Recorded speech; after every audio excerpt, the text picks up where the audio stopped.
informasi dalam kesaksian selama ini bagi langit mendung yang kadang mengandung guntur dan petir bagi saya. Namun sebagai warga negara yang taat hukum, saya meyakini bahwa dalam sidang inilah cahaya keadilan yang terang benderang akan didapatkan melalui keputusan Majelis Hakim yang terhormat. Majelis Hakim yang terhormat, betapa sulit membuat nota pembelaan ini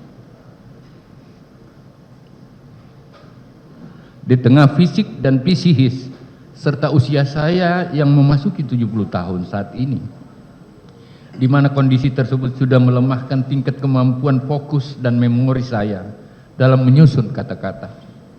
Terlebih lagi saya mendengar informasi bahwa terjadi pembentukan atau framing opini yang mengarah pada cacian, hinaan, olok-olok, serta tekanan yang luar biasa dari pihak tertentu kepada saya dan keluarga saya, baik di tingkat pemeriksaan maupun dalam proses persidangan. Mulai dari berita bohong atau hoax bahwa saya menghilang dalam melarikan diri pada saat melaksanakan tugas negara di luar negeri, sampai pada hal-hal yang menurut saya melampaui batas keadaban masyarakat Indonesia. Hal tersebut membuat saya hampir merasa putus asa, mengingat saya selama ini hanya berniat untuk bekerja, memberikan pengabdian terbaik bagi bangsa dan negara di seluruh rakyat Indonesia, dan menjadikan tugas tanggung jawab saya menjadi bagian dari ibadah saya pada Tuhan Yang Maha Kuasa, baik itu sebagai aparatur maupun anggota masyarakat. Pembentukan atau framing opini tersebut seakan menjadi vonis yang mendahului putusan hakim. Psikologi yang terbentuk membuat kepanikan dan ketakutan bagi orang-orang yang sebenarnya mau memberi kedudukan baik fakta maupun moral. Seakan tuduhan kepada saya ini bisa menyeret semua orang yang pernah berkenalan dan menjalin silaturahmi dengan saya, baik dalam kedinasan maupun secara pergaulan. Bukankah hukum dibentuk untuk membuat keteraturan dan kedamaian, bukan menebar ketakutan dan fitnahan? Apalagi sepamahaman saya, asas praduga tak bersalah, presumption of innocence, harusnya dijunjung tinggi oleh semua orang, serta memberi hak jaminan perlindungan dan kesetaraan bagi warga negara di bumi tercinta ini. Sedari awal sejak dimulainya pemeriksaan kasus ini, pembentukan framing opini tersebut terproduksi dengan hebat. Isu liar dan tuduhan sesat terus terkapitalisasi, seolah-olah saya sebagai manusia yang rakus dan maruk. Hal tersebut saya yakini dirangkai untuk mempengaruhi publik dan membunuh karakter saya, karakter examination, dan mungkin juga berniat untuk mempengaruhi majelis hakim dalam memutuskan perkara ini. Bahkan kelihatannya ada yang ingin mencari popularitas pada kasus ini. Majelis hakim yang saya hormati, dalam proses persidangan ini saya melihat begitu tega dan kejinya tuduhan serta fitnah dari orang-orang yang saya anggap dekat dengan saya. Saudara Panji yang saat itu saya angkat sebagai ajudan karena pertimbangan mempunyai latar belakang sebagai pegawai Kementan yang masih muda dan bebas kepentingan, dengan harapan mampu mengawal dan menjaga saya dan menjalankan tugas dari hal-hal yang dapat merugikan saya sebagai menteri, namun tak disangka melemparkan tuduhan-tuduhan tak berdasar dengan berbagai asumsi dan rekayasa informasi. Dengan pemanfaatan posisi sebagai orang dekat menteri dan bertugas setiap saat di samping menteri. Terlebih lagi tuduhan Panji tersebut menyeret-nyeret keluarga saya dan menggambarkan sesuatu yang berlebihan, yang pada faktanya memperkuat alibinya untuk menjalankan peran seolah-olah untuk kepentingan menteri. Sejenak saya tidak mampu membayangkan hal ini, Yang Mulia. Saya dan keluarga hanya bisa menyerahkan kehadirat ilahi terhadap pengkhianatan kebaikan yang telah saya berikan kepada saudara Panji. Tuduhan Panji terus akan melekat sepanjang hidup saya. Meskipun demikian, istri dan anak-anak saya dengan penuh kesabaran, ketulusan dan keikhlasan mengingatkan dan meyakinkan saya bahwa api keadilan tidak akan pernah padam bagi orang yang bekerja demi kebaikan orang banyak. Untuk itulah saya terus tidak boleh berhenti menantikan keadilan melalui penetapan yang mulia majelis hakim. Harapan keadilan tersebut harapan keadilan itu terus ada selama 160 hari berlangsungnya sidang ini. Dari dalam kamar sempit ruang tahanan yang jauh dari berbagai fasilitas dan kehangatan keluarga terus terpanjatkan agar keadilan bagi saya yang telah mengabdi dan meniti karir semenjak dari lurah, kepala bagian, camat, saya sekwilda, saya bupati, saya kepala biro, saya wakil gubernur, saya gubernur, dan menteri dapat terijabah oleh Allah. Demikian pula saya berharap mampu beradaptasi untuk lepas dari tekanan opini menyesatkan yang saya hanya ingin membandingkan betapa sulitnya fakta yang saya lihat dan alami ketika bangsa bersoal. Saya menjadi orang yang dipercaya oleh presiden dan negara dalam menata relawan tsunami Aceh. Hari ketiga tsunami saya sudah berada di sana atas perintah negara menangani masalah tsunami Aceh. Dan pada saat konflik-konflik perdamaian yang terjadi bagi kepentingan bangsa, saya koki perdamaian kerusuhan Ambon, perang etnis, perang agama. Saya kokinya pertemuan Poso, dan saya senior advisor yang diutus oleh negara menyelesaikan masalah Papua yang terakhir. Yang Mulia Majelis Hakim, di dalam tuntutannya jaksa penuntut umum telah menyatakan bahwa saya dianggap bersalah melakukan tindak pidana korupsi secara bersama-sama dan berlanjut sebagaimana dakwaan alternatif pertama, dan kemudian memohon agar saya dijatuhi pidana penjara selama 12 tahun dan pidana denda sebesar 500 juta, subsidiar pidana kurungan selama 6 bulan, dan membayar uang pengganti sebesar 44.267.204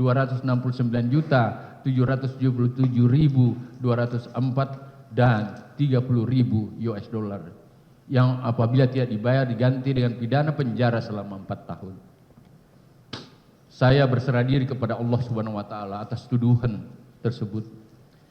Akan tetapi saya merasa dizalimi karena dianggap melakukan perbuatan yang memang tidak pernah saya lakukan. Oleh karena itu dalam pledoi pribadi saya mengelompokkan pada 3 pembahasan pokok yang mulia. Yang pertama, saya tidak melakukan perbuatan yang didakwa termasuk yang dituntut terhadap saya.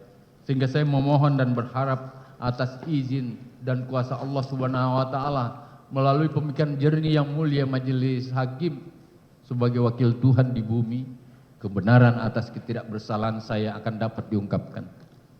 Yang kedua, rekam jejak kehidupan pribadi dan riwayat pengabdian saya kepada negara yang menunjukkan bahwa watak dan karakter kepribadian maupun kepemimpinan saya selama puluhan tahun mengabdi kepada negara senantiasa dilandasi niat tulus dan etikat baik untuk memberikan sumbangsi bagi bangsa, serta tidak pernah memiliki niat apalagi perilaku koruptif.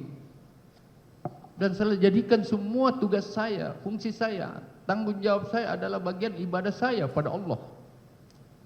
Yang ketiga, permohonan saya kiranya mulia Majelis Hakim diberi kekuatan oleh Allah Subhanahu wa taala agar dapat menegakkan keadilan terhadap saya dengan menjatuhkan putusan bebas, atau jika tetap menganggap saya bersalah mohon menjatuhkan putusan yang seadil-adilnya.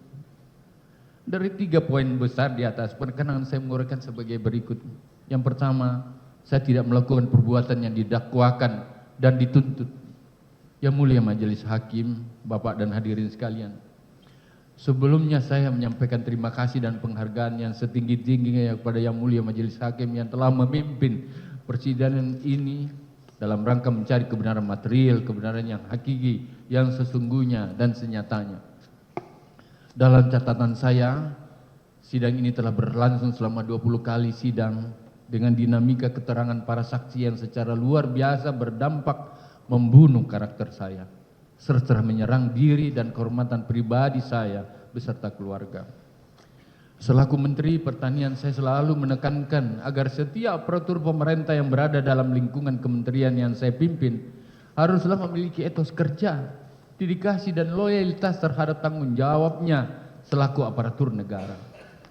Hal tersebut saya tekankan dan dalam setiap rapat-rapat.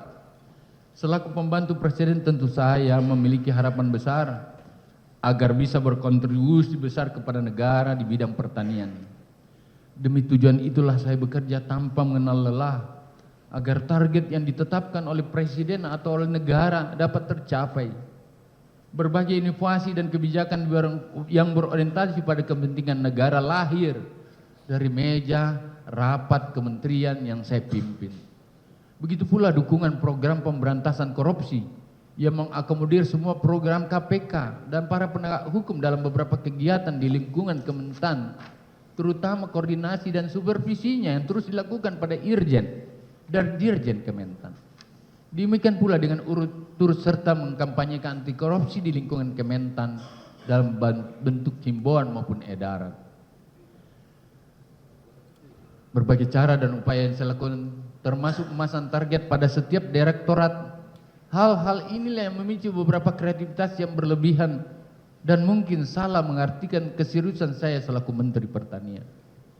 Kreativitas bawahan untuk membangun kepercayaan atasannya, biasa kita sebut dengan istilah asal Bapak Senang, adalah istilah yang telah lahir sejak dimulainya perjalanan bangsa ini. Asal Bapak Senang bukan hanya sekedar istilah sebagai cerita, nama grup band ABS atau nama grup band Istana yang muncul pada zaman Orde Lama. Asal Bapak Senang, ABS, sebuah nama grup band yang diberikan nama oleh seorang ajudan Presiden Soekarno, hanya karena beliau tidak mengetahui nama band tersebut. Cerita kreativitas seorang ajudan Presiden bukan hanya sebatas cerita lucu atau kreativitas seorang ajudan, namun dalam konteks hari ini terdapat fenomena yang sama, bahkan lebih ekstrim, di mana seorang anak buah pada kementerian yang saya pimpin terlalu berlebihan dalam membangun hubungan serta kepercayaan seorang atasan melampaui batas norma dan profesionalitas sebagai seorang aparatur negara. Fenomena itu terjadi pada peristiwa yang didakwakan kepada saya dengan tuduhan melakukan pemerasan terhadap bawahan saya. Bagi saya ini adalah dakwaan dan tuntutan yang sangat kejam dan mungkin tendensius, karena perbuatan pemerasan tersebut tidak pernah saya lakukan.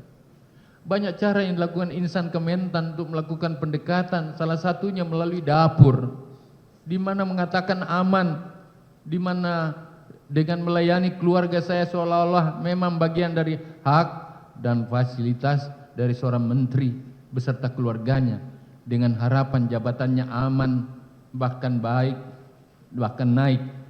Namun hal ini berbeda diungkapkan pada saat terjadi permasalahan ini. Seolah-olah ini adalah inisiatif dan permintaan saya. Cuma terkonstruksi, menuding ke atas, ini semua perintah menteri. Bagaimana mungkin istri, anak, cucu saya bisa kenal, tahu, apalagi melakukan hal tersebut kalau tidak dimulai dengan pendekatan dan cari muka dan berharap pamrih, antara lain naik jabatan, punya akses ke menteri, dan lain-lain dengan modus menawar-nawarkan pembelian tiket, pembelian barang, penalangan pembelanjaan dengan berbagai perbaikan. Dan semua ini seakan menjadi fasilitas untuk keluarga menteri dengan ucapan khas, nanti kami yang selesaikan, nanti kami yang selesaikan. Dari rangkaian proses persidangan, akhirnya saya mengetahui bahwa saya dinyatakan sebagai tersangka pada tahap penyidikan dan diajukan di persidangan ini sebagai terdakwa didasarkan pada keterangan saksi-saksi, keterangan yang menyebut-nyebut nama saya, memberatkan saya tersebut selain tidak sesuai dengan kenyataan, juga tidak memenuhi kualifikasi sebagai keterangan saksi yang dapat menjadi alat bukti sah, sehingga seharusnya tidak dapat digunakan sebagai dasar untuk menyatakan saya bersalah melakukan tindak pidana yang saya uraikan sebagai berikut. Pertama, dakwaan dan tuntutan terhadap saya melanggar asas non testimonium di auditu, keterangan yang diperoleh dari orang lain bukan merupakan keterangan saksi, karena didasarkan keterangan saksi yang hanya mendengarkan dari kata orang lain, yang hanya katanya. Keterangan para saksi seperti saksi Kasdi, para dirjen, direktur dan seluruh saksi yang dihadirkan menyatakan bahwa saya menyatakan bahwa saya memerintahkan untuk melakukan pungutan, urungan, atau memberikan dan menyerahkan sejumlah uang dan barang, semuanya tidak diberikan dalam kapasitas saksi tersebut mendengar langsung perintah dari saya. Mereka tidak pernah mendengar dari mulut saya. Semua menyatakan mendengar dari saksi Panji yang merupakan ajudan saya tanpa melakukan konfirmasi terhadap saya. Yang mulia majelis, perkenan saya mengingatkan kita semua keterangan saksi melalui video berikut. Izin yang mulia. Jadi dalam persidangan yang pertanyaan dulu, silakan yang mulia, bapak sekalian yang kami muliakan. Apa pernah dengar saya perintah langsung, baik katanya atau apa ceritanya saya perintah langsung dan minta uang, minta dibayarkan, pernah dengar atau seperti itu? Yang langsung dari saya, adik, kan ini adik-adik saya nih semua, pernah dengar? Tidak. Tuhan, terima kasih. Terima kasih ya Allah. Terima kasih. Saudara tidak pernah berhubungan dengan terdakwa kan? Tidak pernah. Jelaskan pada persidangan. Kan berjenjang Pak, nggak mungkin. Bukan masalah mungkin dan tidak mungkin. Ya tidak pernah intinya Pak. Fakta. Apakah saudara pernah dan dimintai langsung oleh? Tidak pernah. Konfirmasi mengenai permintaan dari orang lain itu tidak pernah. Itu cukup. Yang kedua, Pak yang mulia, di Kementan penuh player Pak. Kami dapat penghargaan dari KPK 4 kali tentang korupsi. Silakan. Apakah sama sekali tidak pernah lihat player terhadap jangan korupsi, gunakan SOP dan don't ever against the law, seperti itu, no corruption? Pernah nggak pernah nggak lihat itu? Bahkan di Kementan yang besar sekali satu gedung, ya, bermasalah lihat sedikit terdakwa sebagai menteri pertanian pernah tidak mendapat penghargaan dari Komisi Pemberantasan Korupsi? Dengar nggak saudara? Pernah dengar? Ada. Nanti diperlihatkan. Saudara kan dalam nota pembelaan sudah perlihatkan semua. Makasih. Ada. Makasih. Ada. Kami akan sampai di pembelaan nanti. Makasih. kami teruskan yang mulia, izin CPU yang kami cintai.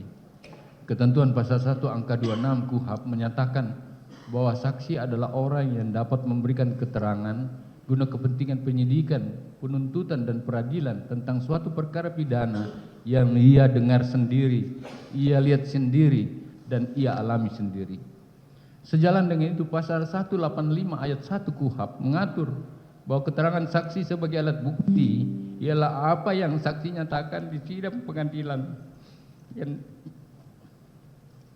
yang dalam penjelasan pasal tersebut menyatakan bahwa keterangan saksi tidak termasuk keterangan yang diperoleh dari orang lain atau testimonium de auditu. Kenyataannya para saksi, yaitu saksi Kasdi, para dirjen, direktur, dan seluruh saksi dalam keterangannya pada berita acara pemeriksaan atau BAP tingkat penyidikan maupun dalam keterangan di persidangan yang diambil sumpah menyatakan bahwa keterangannya diperoleh dari saksi Panji tanpa melakukan konfirmasi langsung dari saya, baik melalui telepon maupun WhatsApp grup yang kami miliki, dan setiap hari berlangsung komunikasi.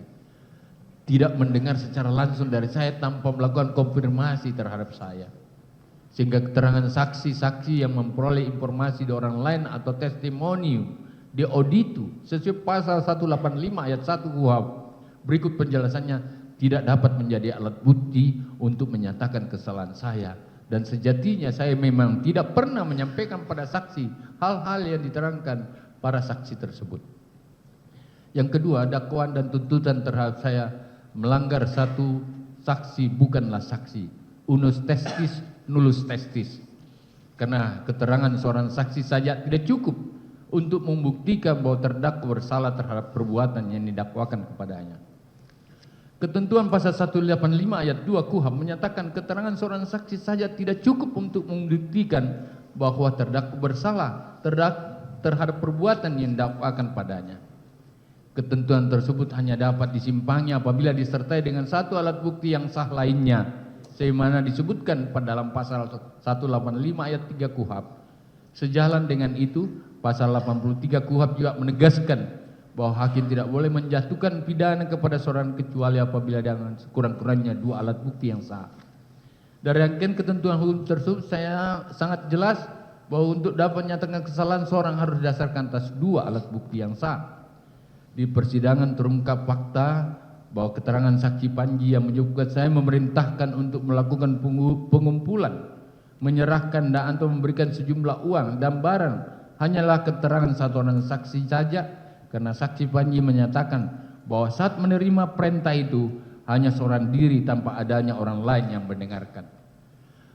Terlebih itu memang saya tidak pernah menyatakan atau menyampaikan pada saksi Panji baik perintah maupun arahan yang bersifat menyimpang, sehingga keterangan tersebut tidak benar dan sangatlah mengada-ada. Dari perspektif hukum, keterangan tersebut hanya keterangan satu orang saksi Panji saja tanpa didukung oleh keterangan saksi lain maupun alat bukti lain. Keterangan saksi Kasdi, saksi para dirjen, saksi direktur dan saksi lainnya menyebut-nyebut atau mengait-ngaitkan nama saya juga hanya didasarkan pada informasi atau mendengar dari keterangan saksi Panji yang selain berdasarkan ketentuan pasal 1 angka 26 dan 27 serta pasal 185 ayat 1 KUHP sebagaimana telah diuraikan sebelumnya merupakan keterangan yang diperoleh dari orang lain atau testimonium di auditu yang tidak dapat menjadi alat bukti yang sah. Juga keterangan tersebut hanyalah keterangan mandiri yang terpisah atau saling berdiri sendiri yang tidak ada hubungannya satu dengan yang lainnya, sehingga tidak memenuhi ketentuan pasal 85 ayat 3 maupun ayat 4 KUHP, sehingga tidak dapat pula digunakan untuk menyatakan kesalahan saya. Apalagi senyatanya memang tidak pernah ada perintah dari saya kepada saksi Panji maupun kepada siapapun untuk melakukan perbuatan menyalahgunakan kewenangan atau penyimpangan. Yang ketiga, dakwaan tuntutan terhadap saya mendasarkan pada asumsi pendapat saksi melanggar asas keterangan saksi tidak boleh merupakan pendapat atau pemikiran, tetapi harus menjadi peristiwa yang ia dengar sendiri atau lihat sendiri dan alami sendiri. Pasal 185 ayat 5 KUHP menyatakan bahwa baik pendapat maupun rekaan yang diperoleh dari hasil pemikiran saja bukan merupakan keterangan saksi. Ketentuan ini memperkuat pengaturan dalam pasal 1 ayat 26 dan 25 KUHP bahwa keterangan saksi yang dapat menjadi alat bukti adalah keterangan saksi-saksi yang mengenai suatu peristiwa pidana yang dia dengar sendiri, ia lihat sendiri dan alami sendiri. Keterangan yang merupakan pendapat hasil pemikiran adalah keterangan ahli dan bukan keterangan saksi. Keterangan saksi harus merupakan fakta yang dia dengar, lihat dan alami sendiri. Seorang saksi tidak boleh memberikan pendapat atau pemikiran tentang sesuatu yang diterangkannya, tetapi hanyalah boleh menerangkan peristiwa yang sebenarnya dan tidak lain daripada yang sebenarnya tentang apa yang ia dengar, lihat dan alami sendiri. Saksi Panji menerangkan diantaranya bahwa saya disebut banyak mengangkat pejabat-pejabat Kementerian Pertanian, orang-orang dari Sulawesi Selatan, yang menurut pemikiran saksi Panji karena dianggap lebih loyal tanpa batas. Keterangan saksi Panji yang jelas-jelas bukan orang Sulawesi Selatan, orang Bugis, tetap menyatakan bahwa jika orang Sulawesi Selatan yang diangkat sebagai pejabat akan lebih loyal tanpa batas kepada saya merupakan gambaran yang bersifat abstrak, bukan pengalaman pribadi, dan menunjukkan betapa keterangan tersebut bukan merupakan keterangan yang ia dengar, lihat dan alami sendiri, tapi merupakan pendapat maupun rekaannya. Keterangan saksi Panji yang merupakan pendapat bukan fakta tersebut sangat tendensius dan seolah-olah dikonstruksikan atau dipancing-pancing oleh pihak tertentu untuk menonjolkan sisi buruk saya tanpa dasar argumentasi yang jelas. Pasal 1 angka 27 KUHP secara tegas menyatakan bahwa keterangan saksi yang ia dengar sendiri dan ia alami sendiri harus menyebutkan alasan dari pengetahuannya itu. Keterangan saksi Panji yang demikian merupakan keterangan saksi Panji yang lainnya yang seharusnya tidak dapat digunakan sebagai dasar untuk menyatakan kesalahan saya. Yang keempat, dakwaan dan tuntutan melanggar pasal 185 ayat 6 KUHP perihal dapat tidaknya keterangan saksi dipercaya karena didasarkan pada keterangan saksi yang tidak masuk akal dan tidak dapat dipercaya. Pasal 185 ayat 6 poin D KUHP menyatakan bahwa cara hidup dan kesusilaan saksi serta segala sesuatu yang pada umumnya dapat mempengaruhi dapat tidaknya keterangan itu dipercaya. Izin yang mulia. Apakah ada informasi yang saudara dengar sendiri ya, atau dari teman-teman eselon 1 yang lain bahwa itu sudah ditentukan memang untuk anggaran itu yang sharing itu sudah ditetapkan 20% dari anggaran yang ada, saudara? Tidak pernah kami mendengar itu yang mulia. Ya? Tidak pernah kami mendengar. 20%, kata-kata 20% untuk anggaran. 20%? Ya, kami tidak pernah mendengar itu. Sharing 20%? Siap, tidak pernah. Tidak pernah saudara dengar? Disampaikan oleh kepada saudara mungkin tidak. Dirjen yang lain mengungkapkan ke saudara atau badan yang lain? Izin yang mulia, kalau bunyi 20% anggaran, kami tidak pernah menerima informasi itu. Tidak pernah? Kecuali program. Ya? Kecuali program. Maksudnya program apa? Program kan ada program kita di Kementan, 20% diskresi pimpinan, itu kami disampaikan. Oh gitu? Ya, kalau program. Itu resmi ya? Artinya disampaikan Bapak Menteri kalau itu. Oh itu disampaikan oleh Menteri. Apakah seri 20% itu untuk kepentingan beliau atau untuk kepentingan dinas? Kepentingan dinas. Dinas ya? Kepentingan dinas. Ini misalnya untuk Pak kepentingan Menteri ada dinas. kultur dan lain sebagainya itu situ. Baik ya. Jadi saudara tidak mendengar sharing 20% itu ya? Tidak. Nah, saudara mendengar itu. Baik. Sharing 20% itu apakah disampaikan oleh Sekjen dalam hal ini Kasdi? COVID-19, sektor pertanian menempati posisi yang semakin sentral. Kita tahu FAO memperingatkan potensi terjadinya krisis pangan. Hati-hati mengenai ini.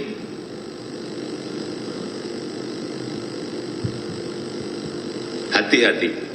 Akibat pembatasan mobilitas warga dan bahkan distribusi barang antar negara, distribusi pangan dunia menjadi terkendala. Dan kita tahu beberapa minggu hari terakhir ini urusan yang berkaitan dengan tahu dan tempe, kedelai menjadi masalah juga karena tadi yang saya sampaikan. Kita tahu penduduk Indonesia sudah 270 juta lebih. Semuanya punya sense of crisis. Tiap hari kita mendengar mengenai krisis pangan. Bayangkan 345 juta orang di 82 negara menderita kekurangan pangan akut. Dan ini yang betul-betul mengenaskan, 19.700 orang setiap hari meninggal karena kelaparan. Kita patut bersyukur bahwa bulan Agustus yang lalu kita mendapatkan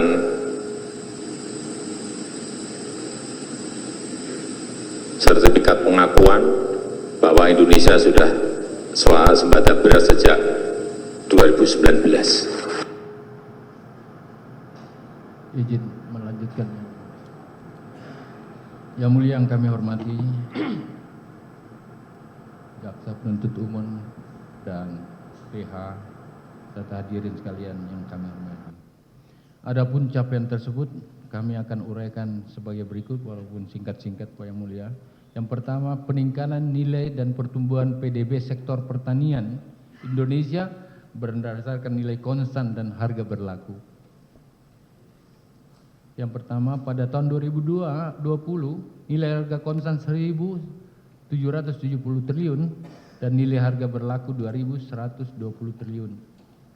Pada tahun 2021 nilai harga konstan 1.870 triliun dan nilai harga berlaku 2.250 triliun. Pada tahun 2022 nilai harga konstan 2.250 triliun, nilai harga berlaku 2.430 triliun. Data ini bukan data Kementan, data ini data BPS statistik yang digunakan resmi oleh negara. Yang kedua, sebelum pencapaian tahun 2019, indeks produksi pertanian nasional 2020-2022 yang stabil dan meningkat. Pada tahun 2020, indeks produksi pertanian sebesar 167,55%. Pada tahun 2021, indeks produksi pertanian sebesar 166,49%. Pada tahun 2022, indeks produksi pertanian sebesar 175,75%. Yang ketiga, nilai tukar petani atau nilai kesejahteraan petani yang meningkat dan terus bertambah, yang sebelumnya dari 99%. Pada tahun 2020, nilai tukar petani sebesar 105,83%. Pada tahun 2021, nilai tukar petani sebesar 104,64%, nggak pernah dicapai sebelumnya. Pada Raja dan Mandar, serta juga kepada pemerintah Republik Indonesia dan keluarga, sahabat kolega, yang apabila selama ini perilaku saya sebagai Menteri Pertanian dianggap tidak berkesesuaian dengan pandangan dan situasi yang ada. Izinkan saya menyampaikan tak lupa terima kasih saya kepada rekan-rekan pemerintahan Kabinet Indonesia Maju, lebih khusus dan utamanya kepada Bapak Presiden Joko Widodo, Bapak Wakil Presiden Kiai Haji Ma'ruf Amin yang telah memberikan amanah kepada saya dan selama ini mendampingannya dengan ketat. Juga kepada Bapak Surya Paloh selaku pimpinan Partai Nasdem yang saya banggakan atas kepercayaan politik dan persahabatan selama ini terjalin dengan baik. Dengan perannya konsisten selalu memberi arahan dalam membangun komitmen kebangsaan, memberikan kesempatan saya menduduki jabatan Menteri Pertanian sehingga berkesempatan berbakti untuk nusa dan bangsa. Melalui pengabdian saya di Kementerian Pertanian dengan segala capaian keberhasilan. Dan tentu terdapat kekurangan, dengan ini saya mohon maaf. Saya berharap Bang Surya Paloh tetap dirahmati oleh Allah SWT dan tetap tegar mencurahkan perhatian untuk kemajuan bangsa dan kejayaan partai. Keadaan apapun dalam kedukaan sekarang ini, saya selalu berdoa agar Bang Surya Paloh tetap sebagai abang yang sangat saya kenal. Baik pemikiran, ucapan, sikap kenegarawannya, dan saya suka mengayomi dan memihak pada kebenaran. Yang suka mengayomi dan memihak kebenaran. Hormatmu buatku abangku. Semoga hubungan antara saya dengan semua pihak tetap terjalin dengan baik, dengan falsafah suku Bugis Mahasakasar yang mulia, mana morondrong linoa gesara buta marai kata siama matonjaki, yang berarti biarpun bumi bergonjang, tanah bergemuruh, kita tetap harus bersaudara. Kepada orang tua saya bersimpuh maaf atas peristiwa ini. Ampunkan segala hilap dan kesalahan saya. Di ujung telapak kakimu saya berharap pintu keabadian untukku. Tak ada lagi rumah senyaman pangkuanmu. Ibu saya berusia 94 tahun yang mulia. 5 kali menjadi anggota DPR. Ayah saya 5 kali jadi bupati. Ayah saya tentara yang mulia. Dan salah satu yang saya ingat sebagai laki-laki, kamu gak boleh bohong. Dan saya masih pegang yang mulia sampai sekarang. Insya Allah. Izinkan pula saya menyampaikan pesan kepada keluarga saya, lebih khusus istri saya yang ulang tahun hari ini.